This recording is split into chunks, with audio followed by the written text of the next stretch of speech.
कर दिया गया है। सरकारी गवाहों ने बदले में राहत के ये अरविंद केजरीवाल का नाम लिया। इस याचिका को, इस दलील को खारिज कर दिया गया। साथ ही चुनाव के कारण ये गिरफ्तारी हुई है, ईडी का राजनीतिक इस्तेमाल हो रहा है, इसे भी अदालत ने खारिज कर दिया है। तो ये तमाम पॉइंट अरविंद केजरीवाल की तरफ से रखे गए थे प्रिया, उन्हें यहां पर अदालत ने खारिज कर दिया है। साथ ही कहीं ना कहीं अदालत का सख्त रुख और रवैया भी यहां देखने को मिल रहा है। बिल्कुल, और ये साफ इस ओर इशारा करता है कि अरविंद केजरीवाल को आज राहत शायद ही मिले, क्योंकि जो दलीलें रखी गई अरविंद केजरीवाल के वकील की तरफ से, सिंघवी की तरफ से, उन दलीलों पर यह अदालत की टिप्पणी है। ईडी की तरफ से भी इसको काउंटर किया गया था 3 अप्रैल को जब सुनवाई हो रही थी। बलराम का रुख कर लेते हैं। बलराम, एक एक करके अरविंद केजरीवाल के वकील की तरफ से जो दलील सामने रखी गई थी, कोर्ट ने अब उस पर टिप्पणी करना शुरू किया।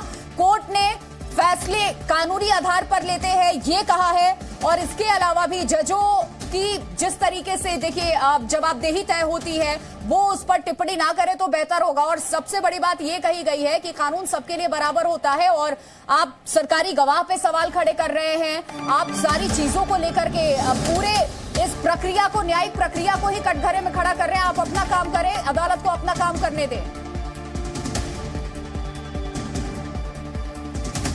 बिल्कुल, देखिए, कोर्ट ने काफ़ी तल्ख टिप्पणी की है और कोर्ट ने कहा है कि कोर्ट के फैसले जो हैं वो कानूनी आधार पर होते हैं और राजनीति में क्या चल रहा है इससे कोर्ट को कोई फर्क नहीं पड़ता है।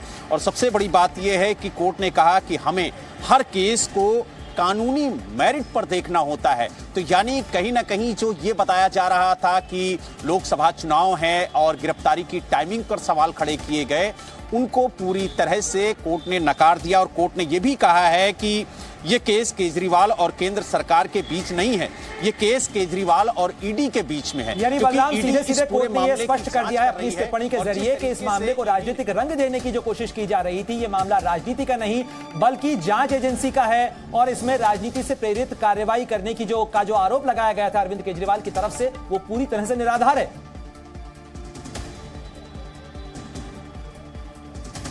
बिल्कुल, देखिए, जिस तरीके से कोर्ट ने टिप्पणी की है और बार बार ये दलील दी जा रही थी कि चुनाव को लेकर के गिरफ्तारी की टाइमिंग पर सवाल खड़े किए जा रहे थे और ये कहा जा रहा था कि राहत दी जाए क्योंकि वो कहीं से दोषी अभी ठहराए नहीं गए हैं किसी भी अदालत से। तो ऐसे में जो तमाम दलीलें अभिषेक मनु सिंघवी ने अरविंद केजरीवाल की तरफ से कोर्ट के सामने रखी थी, उन दलीलों को एक एक करके कोर्ट पढ़ करके अपनी टिप्पणी दे रहा है। और जिस तरीके से कोर्ट ने कहा कि कोर्ट को ये कोई फर्क नहीं पड़ता है कि राजनीति में क्या चल रहा है और जो गिरफ्तारी हुई है वो किस वक्त हुई है, क्योंकि जो कोर्ट फैसला लेता है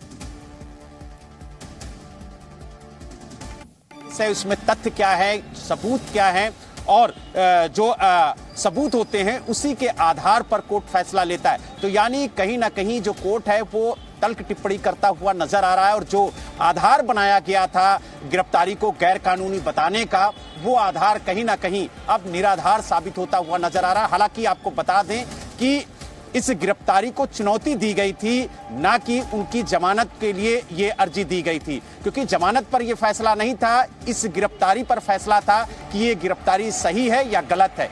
लेकिन कोर्ट जिस तरीके से दलीलों को पढ़ करके अपनी टिप्पणी दे रहा है, गिरफ्तारी को गलत बताते हुए ही अपील दाखिल की गई थी, लेकिन यहां पर अदालत की तरफ से जो टिप्पणियां सामने आई हैं उससे तो साफ हो चुका है कि अरविंद केजरीवाल, उनके वकीलों की तरफ से जो कोई भी दलीलें रखी गई थी, कोर्ट उससे फिलहाल यहां पर सहमत नजर नहीं आ रहा है।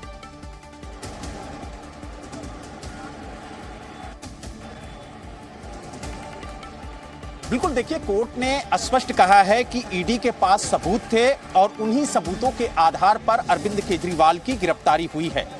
कोर्ट ने यह भी कहा कि ईडी के जो हवाला कारोबारी है, जो डीलर है, उसके भी बयान हैं, गवाहों के बयान हैं, और उसको भी ईडी ने कोर्ट में रखा है। और साथ ही कोर्ट ने यह भी कहा है कि ईडी ने मनी ट्रेल को कोर्ट के सामने रखा है। तो यानी जिस मनी ट्रेल की बात ईडी कर रही थी उसको कोर्ट के सामने रखने की बात कोर्ट ने कही है। तो कहीं ना कहीं जो ईडी की दलीलें हैं, और बड़ी जानकारी दे रहे हैं आप बलराम पांडे इस समय, यानी अदालत ने भी माना है कि ईडी के पास मनी ट्रेल है और मनी ट्रेल ईडी ने अदालत के सामने रखी है। ऐसे में जाहिर तौर पर आम आदमी पार्टी उसके तमाम नेताओं की तरफ से जो दलीलें रखी जा रही थी कि अभी तक किसी तरीके का मनी ट्रेल नहीं मिला है, यानी ईडी ने अदालत के सामने मनी ट्रेल दिखा दिया है, बता दिया है, और इसीलिए ईडी की गिरफ्तारी जो है कहीं ना कहीं यहां पर जायज होती हुई नजर आ रही है। बलराम।